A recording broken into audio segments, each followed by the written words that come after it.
Let me start by saying I never saw this coming. At least, not the way it unfolded. My name is Brad, I'm 38, and I've been married to Stacy, 36, for 10 years. We live in a quiet suburb outside of Austin, Texas, with our two kids, Mia, 8, and Ethan, 6. From the outside, our life probably seemed like the picture-perfect American dream. Nice house, 2 cars, weekend barbecues, and a Labrador named Max. But recently, things have been off. Looking back now, I guess the signs were there. Stacy had been distant for months. Not in an obvious, slamming the door kind of way, but subtle things, a coldness in her eyes, the way she'd roll over after saying goodnight, scrolling endlessly on her phone instead of asking about my day. At first, I chalked it up to stress. She's always been ambitious, juggling a marketing job that demanded more hours than I thought was reasonable. But the excuses started stacking up. Late nights at work became more frequent.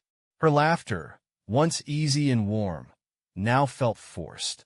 And there were those moments of anger, irrational explosions over the smallest things, like me forgetting to pick up milk or the kids leaving their toys out.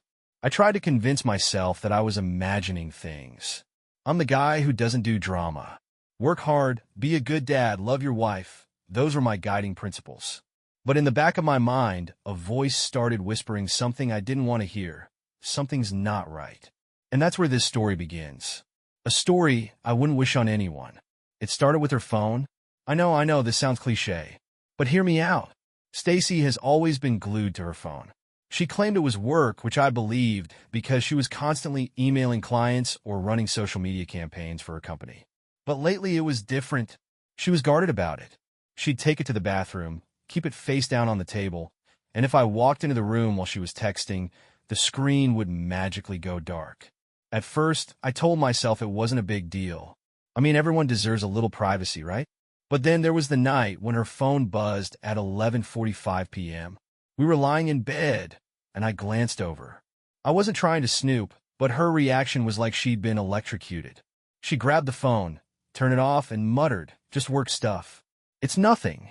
I remember lying there, staring at the ceiling, my heart pounding. Nothing about that felt like work stuff. Still, I didn't push her. I convinced myself that questioning her would only drive a wedge between us.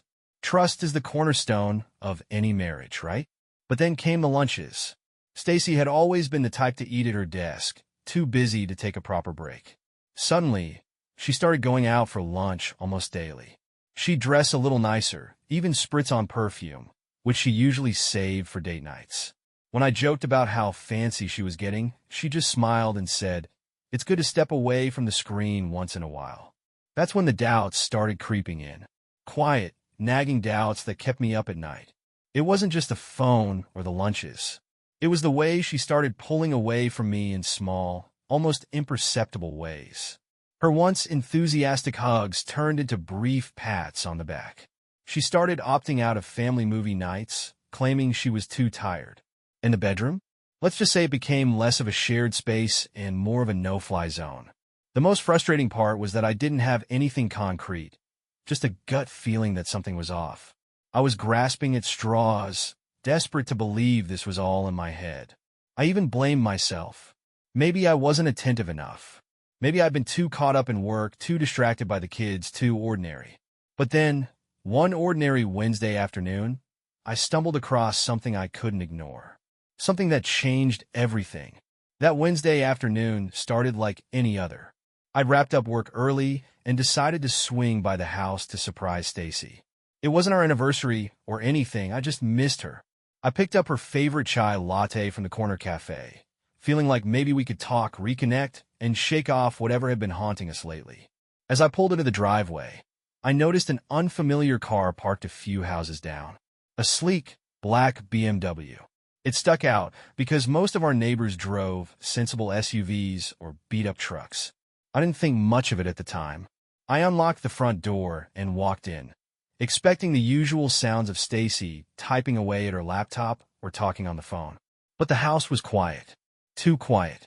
The kind of quiet that immediately makes your stomach tighten. "Stacy," I called out, setting the latte on the kitchen counter.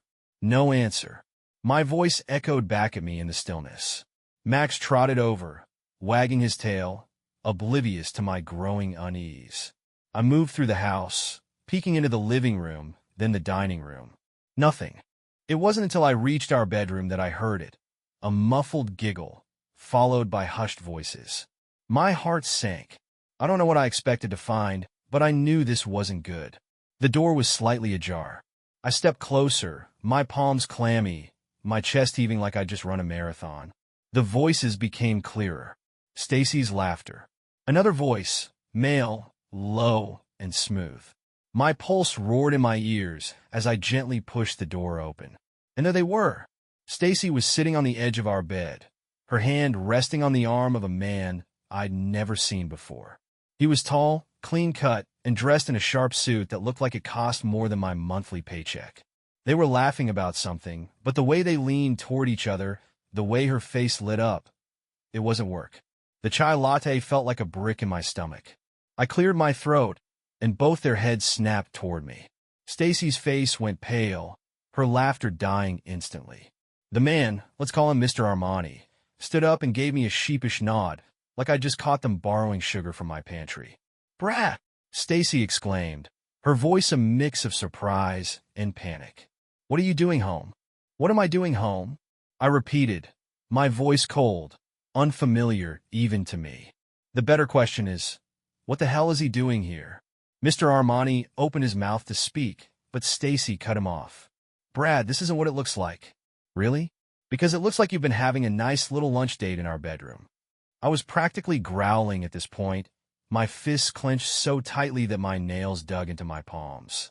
Stacy stood up, holding her hands out like she was trying to calm a wild animal. "It's not what you think. This is James, my coworker. We were just—" "Don't," I interrupted. "Don't insult my intelligence."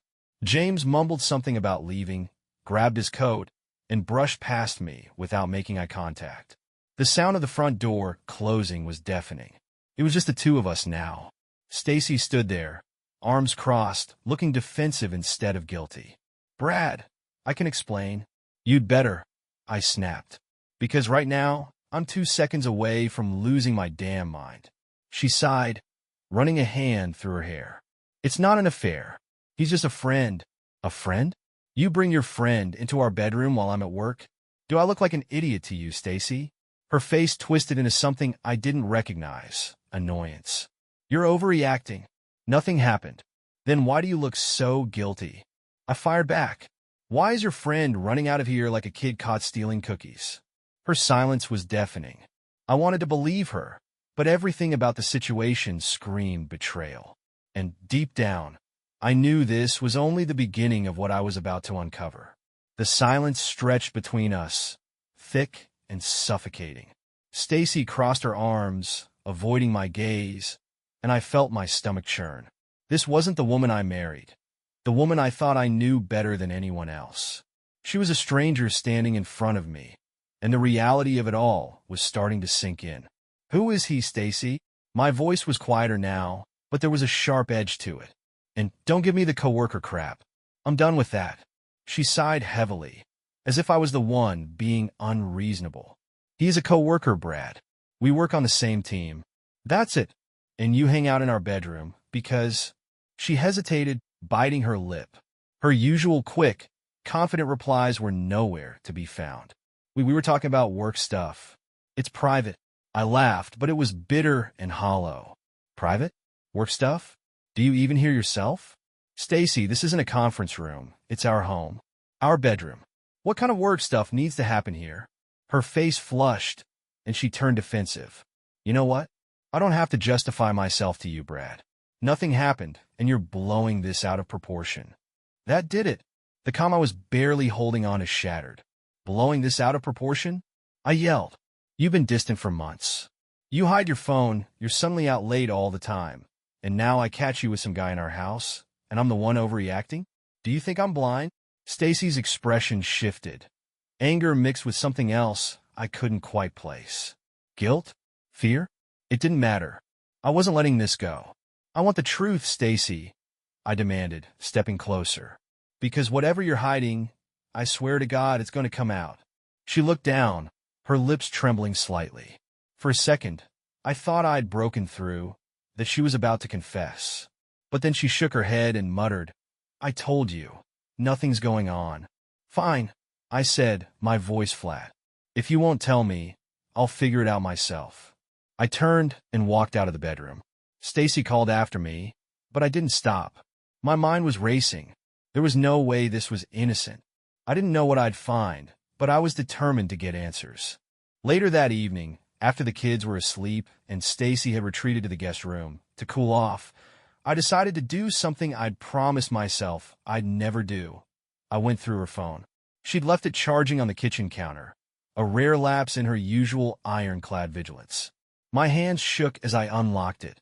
We both knew each other's passcodes, a remnant of the trust we once shared. I opened her messages first, scrolling through the usual conversations with friends and family. Nothing stood out. Then I saw a thread with no name, just a phone number. My heart raced as I opened it. The most recent message was from that afternoon. "He's gone. I'll call you later." I scrolled up, and there it was. Flirty texts, inside jokes, and plans to meet for lunch. Some of the messages were vague, but others were unmistakably intimate. One, sent just a week ago, said, "I can't stop thinking about you. I'll figure out a way to see you soon." I felt like I'd been punched in the gut.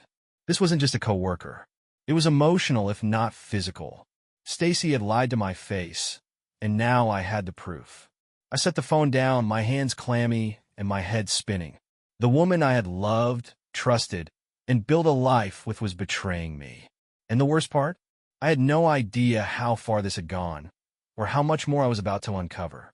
I sat at the kitchen table, Stacy's phone in front of me, staring at those damning texts. My mind raced through every moment in the past few months, every excuse, every sidelong glance. It all clicked now. Late nights at work, the sudden lunch meetings, the guarded phone. She had been playing me for a fool, and I'd let her. By the time I heard her footsteps coming downstairs, I was ready. She appeared in the doorway, her expression a mix of defiance and caution. "What are you doing?" she asked, noticing her phone on the table. I leaned back in the chair, arms crossed. "Waiting for you." She hesitated, glancing at the phone. "Brad, Save it," I snapped, cutting her off. "I went through your phone." Her face paled instantly. She didn't even try to fake outrage or indignation. That told me everything I needed to know. "You what?" she stammered. "You heard me." I shoved the phone toward her. "And now I'm going to ask you one last time. Who is he?" She opened her mouth, then closed it. Her hands trembled as she picked up the phone and looked at the messages. She didn't even bother to deny it. "It's James," she admitted quietly. "From work." I laughed bitterly, shaking my head. "James? Of course it's James. The guy I caught in our bedroom. The guy you swore was just a co-worker." "It's not what you think," she began. "Oh, don't you dare," I interrupted, slamming my fist on the table. "Don't you dare insult me with that bullshit again." I read the text. "Stacy, I saw how you talk to him, how you think about him. So stop lying and tell me the truth." She flinched but didn't say anything. I leaned forward, my voice low and cold. "How long?" Her eyes darted around, looking everywhere except at me. "A few months," she finally whispered.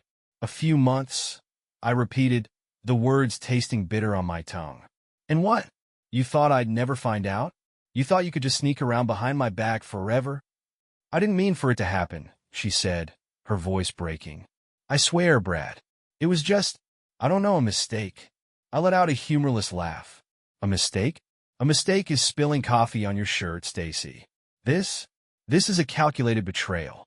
You made a choice, over and over again, to lie to me, to disrespect me, to destroy our marriage." Tears streamed down her face now, but I felt no sympathy. "I didn't mean to hurt you," she sobbed. "I was just, I don't know. I was feeling lost, unhappy." "Oh, so it's my fault now?" I snapped. "I wasn't enough for you? Is that it?" "That's not what I'm saying," she cried. "I love you, Brad. You do." I stood up, towering over her. "You don't get to say that. Not after this. You don't get to pretend that what we had means anything to you when you've been throwing it away for months." "I'll end it," she pleaded. "I already told him it's over." "I don't care. I said, my voice hard. You made your bed, Stacy. Now you get to lie in it. She reached out, but I stepped back. Brad, please. We can fix this. I stared at her, my chest heaving with anger and hurt. Fix this? How do you fix betrayal, Stacy? How do you fix knowing the person you trusted most in the world has been lying to your face? She said nothing, just stood there crying. And for the first time in our 10 years together, I felt nothing but anger toward her. I need space, I said finally, my voice firm. You're sleeping in the guest room. I'll figure out what to do next. I left her standing there and walked out of the kitchen, my heart pounding. This wasn't over, not by a long shot. But at that moment, I couldn't stand to look at her. Not the woman who had just torn our family apart. That night, I lay in our bed, my bed alone. The silence was deafening. The house, which had always felt warm and full of life, now felt like a stranger's. Stacy was in the guest room. I hadn't checked on her. I didn't want to. I stared at the ceiling, my mind racing. The text played on a loop in my head, every word cutting deeper than the last. I can't stop thinking about you. It wasn't just about the betrayal. It was the intimacy, the connection she had with someone else, someone who wasn't me. It was the lies, the deceit, the knowledge that while I was working hard to provide for our family, she was building something secret with someone else. The next morning, I woke up early, though I hadn't really slept. I went through the motions, brushing my teeth, making coffee, feeding Max, but everything felt surreal. I wasn't living my life anymore. I was just existing in the ruins of it. When Stacy came downstairs, she looked like she hadn't slept either. Her eyes were puffy, her hair disheveled. She stood awkwardly in the doorway, like she didn't know she was welcome. Morning, she said softly. I didn't respond. I just sipped my coffee and stared out the window. Brad, she started taking a step closer. I know you're angry. I know I messed up. Messed up? I cut her off, finally turning to look at her. You didn't just mess up, Stacy. You blew up our entire marriage. I know, she said, her voice trembling. And I'm so sorry. I'll do anything to make it right. I shook my head, laughing bitterly. Make it right? Do you even hear yourself? You've been sneaking around with another man for months, and now you think a few apologies will fix it? Tears welled up in her eyes again. I'll go to counseling. I'll quit my job if that's what it takes. Please, Brad. I don't want to lose you. Her words hit me like a punch to the gut. For a moment, I wanted to believe her. I wanted to believe we could go back to the way things were before all this. But then I remembered those texts, the lies, the betrayal. The life we had was already gone. I don't know, Stacy, I said finally, my voice flat. I don't know if I can come back from this. She nodded, wiping her eyes. I'll give you space. I'll do whatever you need. I didn't respond. I didn't have the energy to keep fighting. Over the next few days, the tension in the house was unbearable. Stacy tiptoed around me, avoiding eye contact, while I buried myself in work and taking care of the kids. Mia and Ethan didn't seem to notice anything was wrong. Thank God for that. But every time I looked at them, my heart ached. What kind of example were we setting for them? What kind of family was this now? I started talking to a lawyer just to understand my options. I wasn't sure if I was ready to pull the trigger on a divorce, but I needed to be prepared. The lawyer was kind but straightforward. He told me that if I wanted to move forward, I needed more than just text messages. I needed evidence. Proof. So I made a decision. I wasn't proud of it, but I needed to know the full extent of Stacy's betrayal. I hired a private investigator. If there was more to this, if it wasn't just texts and lunches, I had to know. I couldn't live with half-truths and maybes. A week later, I got the report. The investigator had followed Stacy for 3 days, and the results were devastating. She hadn't met James during those days, but the report detailed their continued communication. More texts, late-night phone calls. And there were hotel charges on her credit card. The dates lined up with days I thought she was working late. I confronted her that evening, throwing the report on the table in front of her. She looked at it, her face pale, and then back at me. Why? I asked, my voice breaking. Why would you do this to us? I don't know, she whispered, tears streaming down her face. I was stupid. I was lonely. I made a mistake. That's not a mistake, Stacy. That's a choice. Over and over again, you chose him. You chose to lie to me, to betray me. How do you come back from that? She didn't have an answer. And in that moment, I realized I wasn't sure if I wanted one. After the confrontation, Stacy retreated back to the guest room. I sat alone at the dining table, staring at the investigator's report. I had wanted answers, but now that I had them, they felt like daggers in my chest. The hotel charges confirmed what I had suspected deep down, but had refused to believe. This wasn't just emotional. It was physical. The betrayal felt so layered, so calculated. Every receipt, every text, every lie, it all chipped away at whatever foundation we had left. I tried to remember the woman I married, the woman who once looked at me like I was her whole world. That version of Stacy felt like a ghost now, someone who existed in another lifetime. The next morning, I was numb. I moved through the house like a robot, getting the kids ready for school while Stacy stayed upstairs, avoiding me. The kids, thankfully, were oblivious to the storm brewing between us.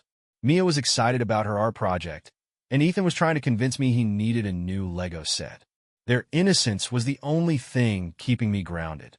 After I dropped them off, I found Stacy sitting at the kitchen table, clutching a mug of coffee like it was her lifeline.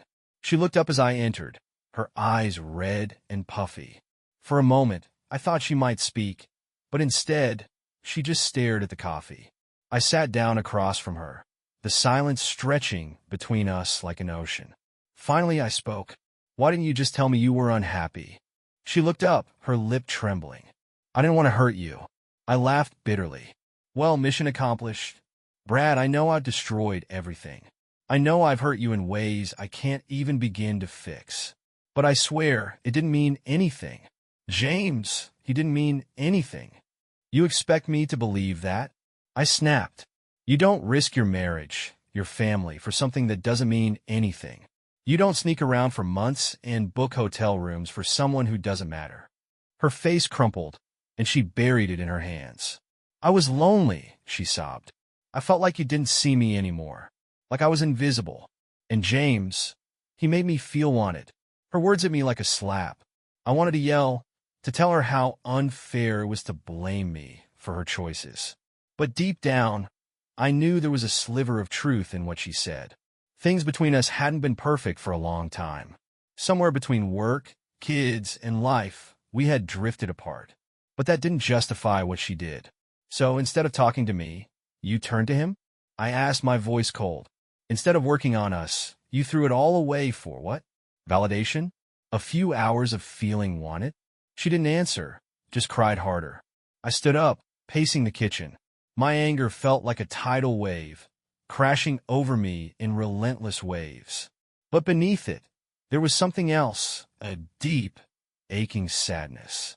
This wasn't just about the affair. It was about the life we had built, the promises we had made, and the realization that none of it might survive this. "I don't know if I can do this, Stacy," I said finally. "I don't know if I can ever look at you the same way again."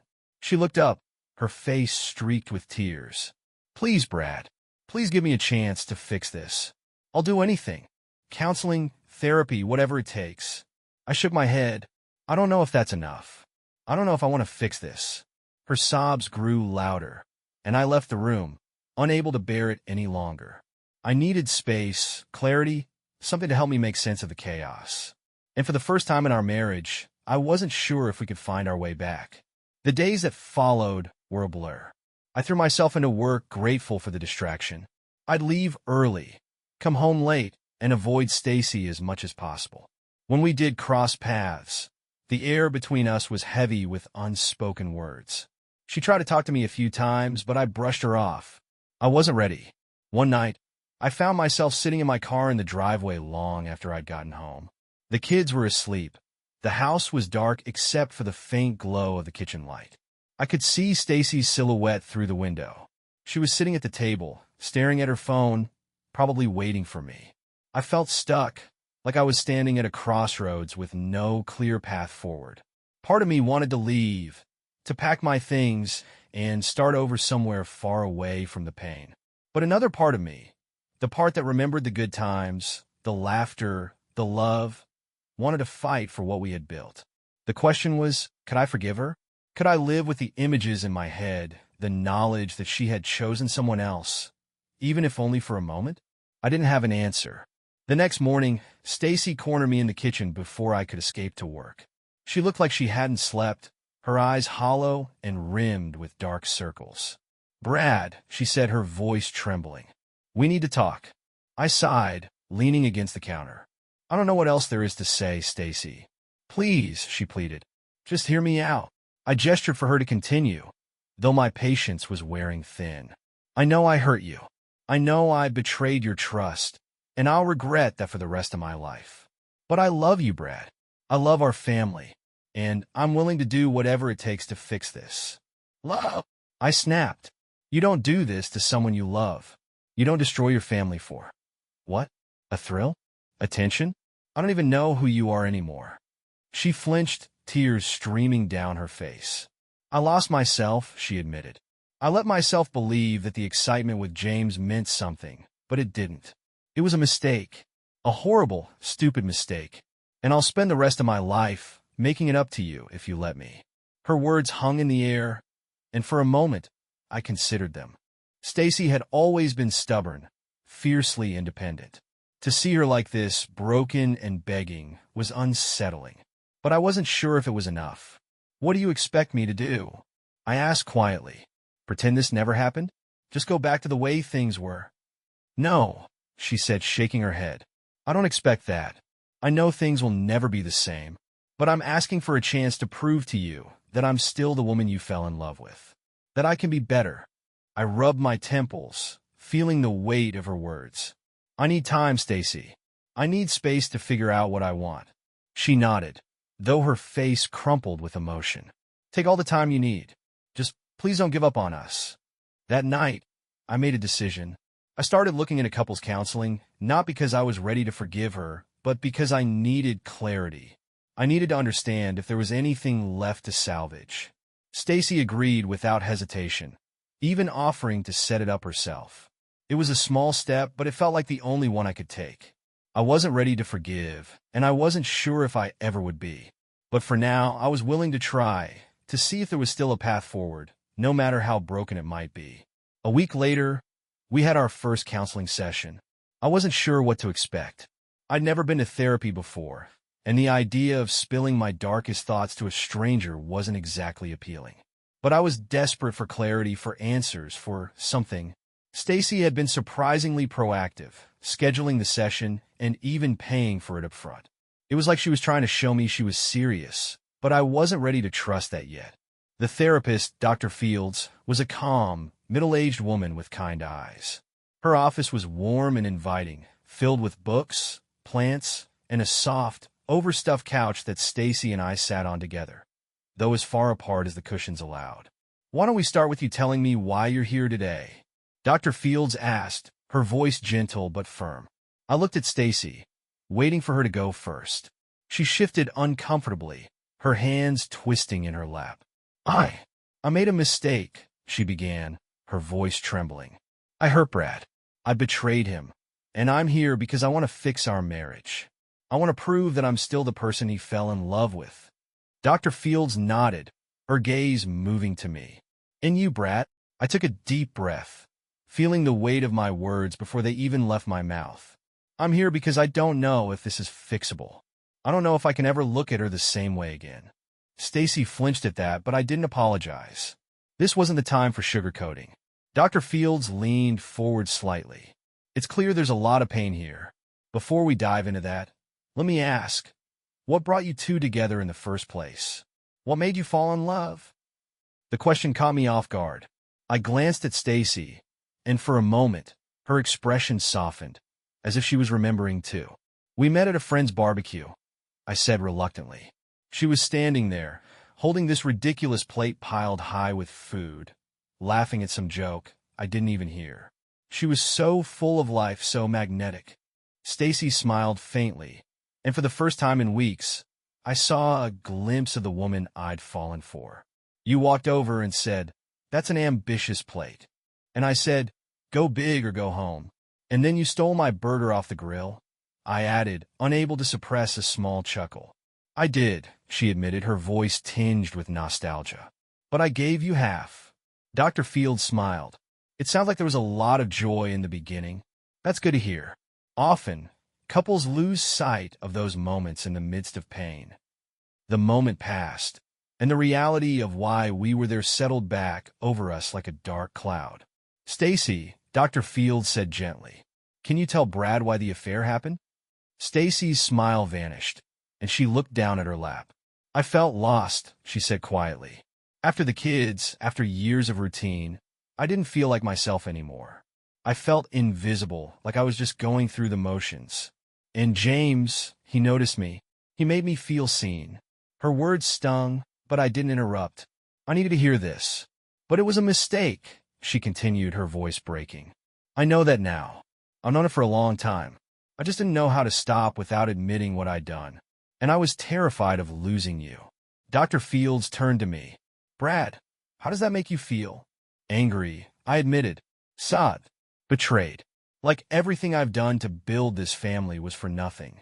Stacy's eyes filled with tears, but she didn't argue. She just nodded, as if she understood the depth of my pain. The rest of the session was a blur of raw emotions. Anger, sadness, regret. Dr. Fields asked questions, guided us through the chaos, and helped us start unpacking the mess we'd made. By the end of the hour, I felt drained but lighter. Not hopeful, exactly, but less paralyzed. As we walked to the car, Stacy reached for my hand. I hesitated, then let her take it. It was a small gesture, but it felt like the first step towards something. Whether that was healing or closure, I still didn't know. The car ride home was silent, except for the occasional sniffle from Stacy. Her hand had brushed mine as we walked out of the counselor's office, and I had let it happen. But now, as we sat inches apart, the gap between us felt immeasurable. I replayed the session in my head, over and over. Dr. Fields had asked us to remember the good, to focus on the reasons we fell in love. But every time I thought of those moments, they were overshadowed by the image of Stacy and James. The hotel receipts, the texts, her betrayal. As we pulled into the driveway, Stacy turned to me. Her face was pale, her eyes swollen from crying. Brad, she said softly, her voice hesitant. Thank you for coming to counseling. I know it's not easy. I know. I don't deserve it. I didn't respond. I couldn't. I stepped out of the car and headed inside, leaving her to follow. The next few days were a minefield of emotions. On the surface, things seemed calm. We managed to keep the kids' routines intact, hiding the turmoil from them. But behind closed doors, the tension was suffocating. Stacy made an effort. She was attentive, apologetic, and careful not to push me. She cooked my favorite meals, left handwritten notes on my desk, and even suggested we schedule more counseling sessions. But I couldn't help questioning her motives. Was she genuinely remorseful, or was she just trying to ease her own guilt? One night, I found myself scrolling through the investigator's report again. The facts were all there, black and white. But it wasn't the physical aspect of her affair that haunted me most. It was the intimacy. The text that revealed a connection, a closeness she had shared with someone else. Something that used to belong to us. My mind spiraled. Was she telling me everything? Or were there more secrets buried beneath her tearful confessions? Every time she smiled at me, I wondered if it was real or just another performance. Trust, once broken, is a fragile thing. That Friday, I was late getting home. A meeting at work had run over, and by the time I pulled into the driveway, the house was dark. I let myself in quietly, expecting Stacy to already be in bed. But as I passed the living room, I saw her sitting on the couch, staring at her phone. The light from the screen cast eerie shadows across her face. She looked up as I entered, her eyes wide with something that looked like fear. "What are you doing?" I asked, my tone sharper than I intended. "Nothing," she said quickly, locking the phone and setting it face down on the coffee table. "I was just reading." I didn't believe her. Not for a second. I felt the anger rising in my chest, the doubts clawing their way to the surface. "Let me see it," I said, gesturing to her phone. "What? Why?" she stammered, her voice shaky. "Because I don't trust you, Stacy," I snapped. "Because every time I think we're making progress, I feel like there's something you're still hiding." She hesitated, her hands trembling. For a moment, I thought she might refuse, but then she unlocked the phone and handed it to me. I scrolled through her messages, her emails, her call logs. Nothing. It was clean, too clean. The paranoia gnawed at me. Was she deleting things? Using another app? Or was I just losing my mind, seeing betrayal where there was none? I tossed the phone back to her, shaking my head. I can't live like this, Stacy. Always questioning, always doubting. She started crying again, her hands clutching the phone like a lifeline. I don't know how to make you believe me, Brad. I don't know how to fix this. Her words broke something in me. I wanted to believe her, wanted to believe that she was telling the truth now, that she was trying. But the scars of her betrayal were too fresh, too raw. I need space, I said finally, my voice low. I can't keep doing this. Stacy nodded, wiping her eyes. I'll do whatever you need, Brad. Just please don't give up on us. I didn't respond. I turned and walked upstairs, leaving her on the couch. That night, I slept in the guest room, the weight of everything pressing down on me like a boulder. The path forward felt more uncertain than ever. The days dragged on, each one heavier than the last. Stacy kept trying to talk, trying to repair, trying to act as if there was a thread of normalcy we could hold on to. But the thread felt frayed, like it could snap at any moment. And then it did. It happened on a Saturday afternoon. The kids were at a friend's house, giving us the rare chance to be alone. I wasn't sure what to do with the quiet. Stacy suggested we sit outside, have coffee together like we used to. I reluctantly agreed, though my heart wasn't in it. We sat on the patio, the spring air warm and heavy. For a while, we didn't say much. The silence between us was familiar now, a constant companion. Then out of nowhere, Stacy broke it. Brad, she said, her voice barely above a whisper. I've been thinking a lot about what you said, about trust. I looked at her, waiting. I know I've destroyed it, she continued, her eyes fixed on the table. And I know I can't just expect you to forgive me. But I need to know if you even want to try. If there's any part of you that still believes in us. Her words hung in the air like a challenge. I felt a rush of emotions. Anger, sadness, frustration. And for the first time, something else. Exhaustion. Honestly, I said, my voice colder than I intended. I don't know if I can. Every time I look at you, I see him. I see the lies. I see the life we built falling apart. She flinched, tears welling in her eyes. But this time I didn't feel guilty. I get it, she said, her voice trembling. Ido. But don't you think we owe it to the kids? To our family? That word, family, hit me like a punch to the gut. It was the one thing I cared about more than anything, the reason I hadn't walked out the moment I found out about her affair. But was staying together for the kids enough? Could we really rebuild something so broken? I don't know, Stacy, I said, standing up. I just don't know.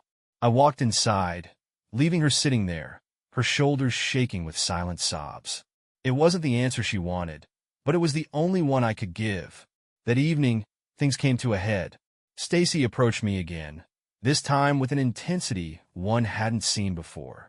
I can't keep living like this, Brad, she said, her voice steady despite the tears in her eyes. I need to know if you're going to give me a chance or if you're done. I stared at her, the weight of her words pressing down on me. Part of me wanted to scream, to tell her how unfair it was that I was the one who had to make this decision when she was the one who had shattered everything. But the other part of me, the part that still remembered the good times, the love we once shared, was tired of the limbo. I'm not ready to forgive you, I said finally. I don't even know if I can. But for the sake of the kids, I'm willing to keep going to counseling. That's all I can promise right now. She nodded, tears streaming down her face. That's all I need. Thank you. That night, as I lay in bed, I realized how fragile our truce was. It wasn't a resolution. It wasn't hope. It was survival, a desperate attempt to hold on to something, anything, that resembled the life we had before. But deep down, I wondered, was I doing this for the kids? For Stacy? Or because I was too scared to start over? The days after our conversation felt like walking on glass. Every step careful, every word measured. Stacy was trying, I could see that.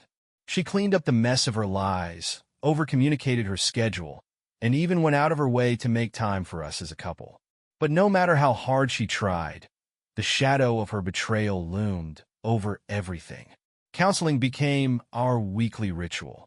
Dr. Fields continued to peel back the layers of hurt and resentment between us, forcing us to confront things we'd ignored for years.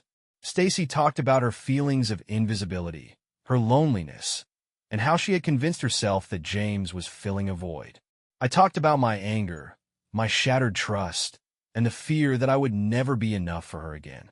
I feel like I gave everything to this marriage, I told Dr. Fields during one session, my voice breaking. I worked hard. I supported her. I loved her. And she threw it all away for some guy who made her feel special. How do you come back from that? Stacy's head hung low, her eyes glistening with tears. I hate myself for what I've done, she whispered.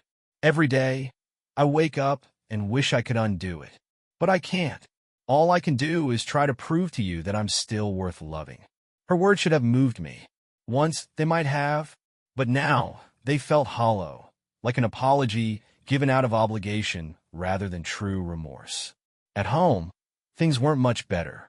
We'd fall into a rhythm, pretending everything was fine for the kids, but the tension between us was undeniable. Every time Stacy's phone buzzed, I felt a jolt of suspicion. Every time she was 5 minutes late coming home, my mind spiraled into dark places.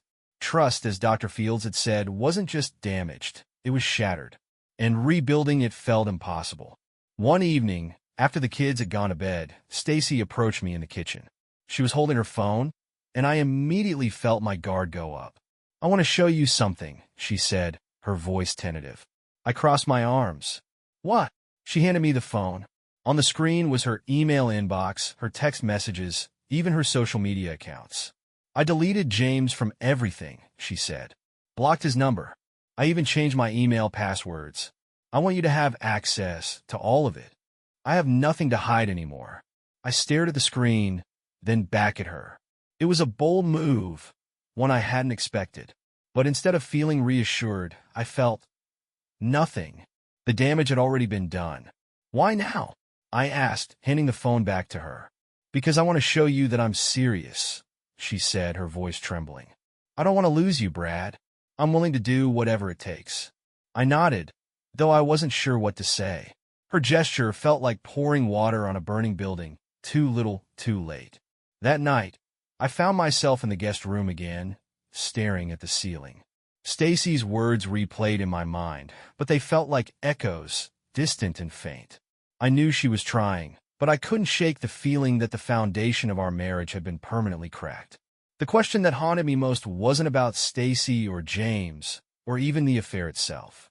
It was about me. Was I staying because I still loved her? Or was I staying because I didn't know how to let go? And if I couldn't answer that question, how could we ever move forward? As the hours ticked by, I realized I didn't know if the answers would ever come, or if I was even ready to hear them. Weeks passed, and the routine became almost tolerable. The counseling sessions continued, and while the progress felt slow, it was there. Stacy had thrown herself into rebuilding what she'd broken. Every day, she made an effort to prove her sincerity, transparency with her phone, offering to go to counseling on her own, even suggesting that we spend more time together without the kids. I could see her trying, but more than that, I could see her fear, the fear of losing everything. And while it didn't erase my anger or pain, it softened some of the jagged edges. One evening, she asked if we could have dinner together, just the two of us. I hesitated, but agreed. It felt like a test for both of us. Could we sit across the table and not see the ghost of what had happened? Could we have a conversation without the weight of her betrayal crushing us? We went to a quiet Italian place, one of our favorites from years ago. Sitting there, with a glass of wine in front of me, and Stacy looking more nervous than I'd ever seen her, I couldn't help but feel a pang of nostalgia. This was the woman I fell in love with, the woman who once stole a burger off my grill and laughed about it for weeks. "You look nice," I said, surprising even myself. Her eyes lit up, and for the first time in months, she smiled, a real, genuine smile. "Thank you. So do you." We talked about safe topics at first, the kids, work, a funny story from the counseling sessions. But eventually the conversation turned to us. "I've been thinking a lot," she said, twirling her fork nervously. "About everything, about why I did what I did, and how I let myself get so lost." I nodded, waiting. I think I was looking for something that I felt like I'd lost," she continued, her voice trembling. "But it wasn't about you. It was about me, about not knowing who I was anymore. That doesn't make it okay," I said softly, though there wasn't as much venom in my voice as there used to be. "I know," she said quickly. "I know that nothing I say can justify what I did. But I need you to know that it wasn't because of you. You've always been more than enough, Brad. I just didn't see it because I wasn't enough for myself." Her words caught me off guard. I'd spent so much time blaming her, feeling like her actions were a reflection of my own failures. But hearing her take responsibility for her choices, truly take responsibility, was different. It didn't erase the pain, but it shifted something inside me. "I don't know if I'll ever be able to forget," I admitted, my voice barely above a whisper. "You don't have to," she said. "I don't expect you to. All I want is the chance to show you that I'm still worth fighting for. That we're worth fighting for." I didn't know what to say. The truth was, I didn't have an answer. But for the first time in a long time, I felt a flicker of something I hadn't felt since the day I caught her. Hope. That night, as we drove home, the silence between us felt different. It wasn't the heavy, suffocating silence of weeks past. It was lighter, tentative, like the first steps on shaky ground. When we got home, Stacy turned to me at the door. "Thank you," she said softly, "for tonight, for giving me a chance." I nodded, though I didn't say anything. She leaned in, hesitated, then kissed me on the cheek. It was a small gesture, but it was enough to remind me that maybe, just maybe, there was still something worth saving. For a while I felt better. The anger went away, the psychologist helped. But it was only temporary. Anger, rage, and hatred began to press on me from the inside and took over. The weeks after counseling were supposed to be about healing, but the cracks in our marriage only deepened. I tried. God knows I tried. But every time I looked at Stacy, all I could see was betrayal. The hurt gnawed at me, a constant reminder that the woman I once trusted with everything had destroyed the life we built together. Stacy, for her part, seemed increasingly frustrated. Her efforts to repair things, cooking meals, planning small outings, pouring her heart out in counseling, didn't move me. I couldn't give her what she wanted. I couldn't pretend I was okay, because I wasn't. One evening she finally snapped. We were sitting in the living room, the silence between us thick and suffocating. She turned to me, her face pale, but her eyes blazing. "Brad," she said sharply, "I can't keep doing this." I looked up startled. "Doing what?" "This," she said, gesturing around the room. "Living in this limbo where you look at me like I'm a stranger. Like I'm nothing." I set down the beer I was holding, my jaw tightening. "What do you expect, Stacy? You cheated. You lied. And now you want me to just forget about it." "No," she said, her voice trembling. "I don't expect you to forget. But I can't keep apologizing if you've already decided you'll never forgive me." Her words hit a nerve. "So what, this is my fault now? Because I can't just sweep it under the rug and pretend everything's fine?" "No, Brad," she said, her voice rising. "It's not your fault. But you've made it clear you'll never let this go. So why are we even trying? What's the point?" I stared at her, my anger boiling over. "The point? The point is that you broke our marriage, Stacy. And now you're tired because I'm not healing fast enough for you." She stood abruptly, her hands shaking. "I'm tired because I'm still here trying to fix this while you cling to your anger like it's some kind of shield. If you're done, Brad, just say it." The words hung between us, sharp and final. I didn't respond. I couldn't, because deep down, I knew she was right. I wasn't ready to forgive her, and maybe I never would be. That night, Stacy slept in the guest room again. I lay awake, staring at the ceiling, my thoughts a storm of anger and confusion. I knew things couldn't go on like this, but the idea of letting her go felt like admitting defeat. Yet holding on to her felt just as unbearable. The next morning, things came to a head. I was drinking coffee in the kitchen when Stacy walked in, her phone clutched tightly in her hand. She looked hesitant, almost nervous. "Brad," she said softly, "I need to tell you something." I braced myself. "What?" "James, he's been reaching out to me." My grip tightened around the mug. "What the hell does he want?" "He wants me to leave," she said, her voice barely above a whisper. "He wants to marry me." My head snapped up. "Are you serious?" "He's been texting me, calling me," she admitted. "He says he's sorry for what happened, that he wants to take care of me, give me a better life." I laughed bitterly. "A better life? Is that what you want, Stacy? To run off with him, because things got hard here?" Her face crumpled. "That's not what I'm saying." "Then why are you telling me this?" I demanded. "What do you want me to do? Fight for you? Beg you to stay?" "No, Brad," she said, her voice breaking. "I'm telling you because I don't know what to do anymore. I'm tired. I'm confused. And I can't keep living like this." The air between us felt like it might shatter. For a moment, I saw the woman I fell in love with, but I also saw the woman who had betrayed me. I couldn't reconcile the two. "I don't know what you want from me, Stacy," I said finally. "I can't forgive you.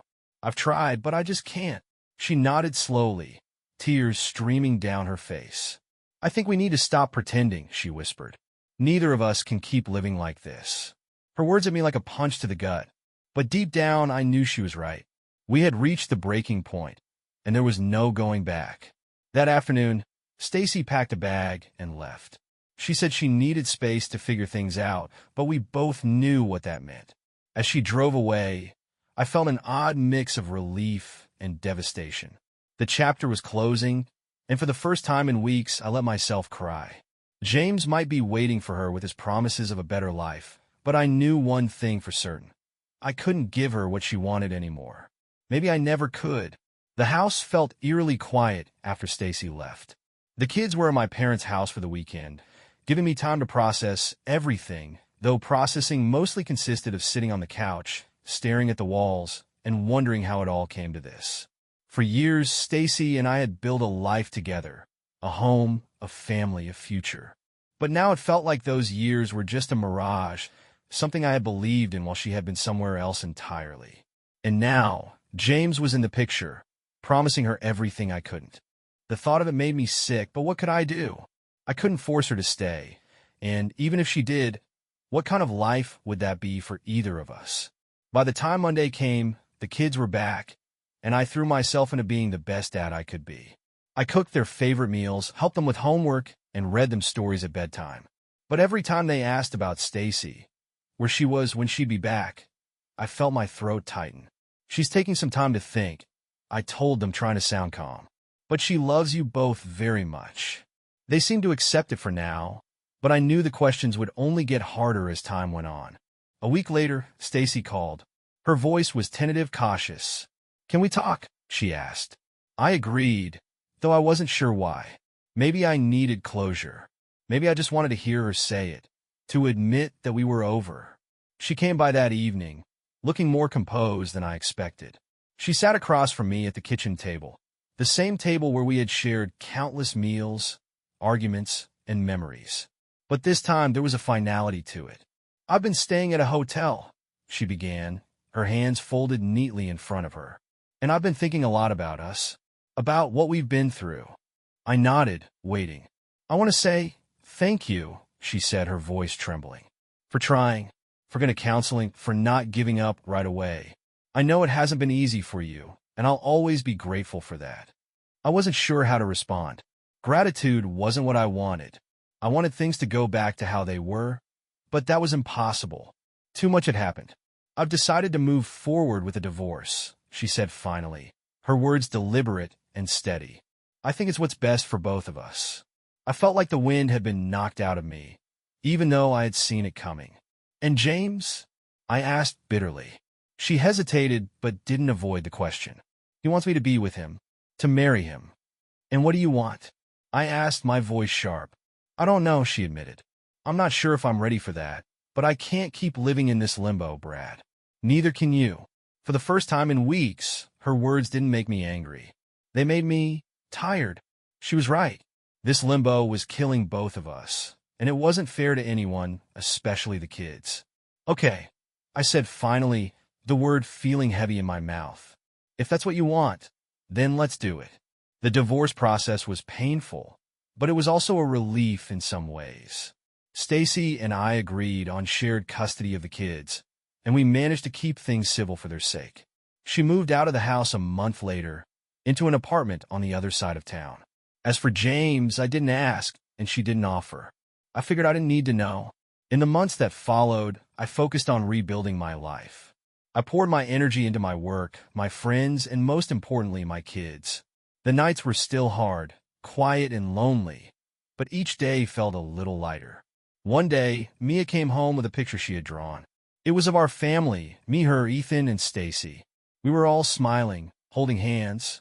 "Is Mommy coming back?" she asked innocently. I knelt down, holding her close. "Mommy, and I will always love you and Ethan," I said.